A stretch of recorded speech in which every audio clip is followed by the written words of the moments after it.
C'est quoi la différence entre la spiritualité et l'ésotérisme? Alors certains et certaines vont me dire qu'on s'en bat les couilles, mais la question est tellement simple et compliquée en même temps, en fait ça paraît tellement débile comme question, qu'on ne se rend pas compte à quel point c'est complexe. La spiritualité, c'est la connaissance de soi, c'est la connaissance de la métaphysique, c'est un peu la SVT de l'univers, en quelque sorte. Et l'ésotérisme, c'est un peu plus ce qui est pratique. Et bizarrement, quand on pense de spiritualité, on n'a pas toujours en tête le développement personnel, etc. On pense souvent à tout ce qui est parfois religieux, philosophique dans un premier temps aussi, parfois sectaire, mais ça ne l'est pas. En fait, c'est pas ça qui est sectaire. De même que dans la spiritualité, il n'y a pas de dogme, il n'y a pas de règles, mais ça n'empêche pas d'avoir une vérité. Certains osent dire qu'il y a plusieurs vérités, voilà, pour les arranger, en mode oui, il n'existe pas une seule vérité, blablabla. Dans la réalité, il n'y a qu'une seule putain de vérité. C'est pour ça que je parle de vérité absolue, qui regroupe plusieurs phases de vérité, mais il n'y a bien qu'une seule vérité. Par exemple, vous sautez du 10e étage, vous arrivez en bas, vous êtes mort. Il n'y a pas plusieurs vérités, il n'y en a qu'une. Bah là, c'est dans le même style.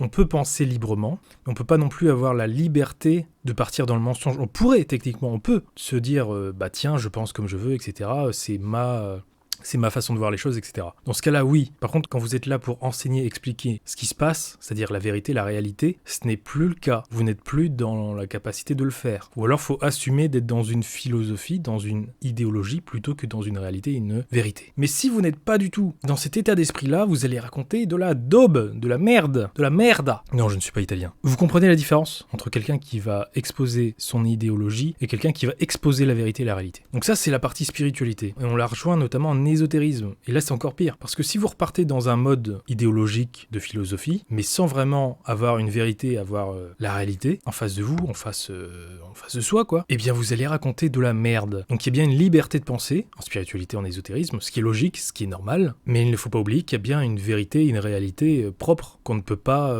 transformer. On peut faire plein de choses. On peut vraiment faire énormément de choses en ésotérisme, mais il faut pas l'oublier ça. Qu'il y a forcément une réalité comme dans la physique, comme la science quelque part, même si elle est très très immatérielle. Faut pas l'oublier. Je vous dis à bientôt pour d'autres vidéos, n'hésitez pas à vous abonner. Voilà, s'il vous plaît. Et je vous dis bonne soirée, bonne nuit, à bientôt.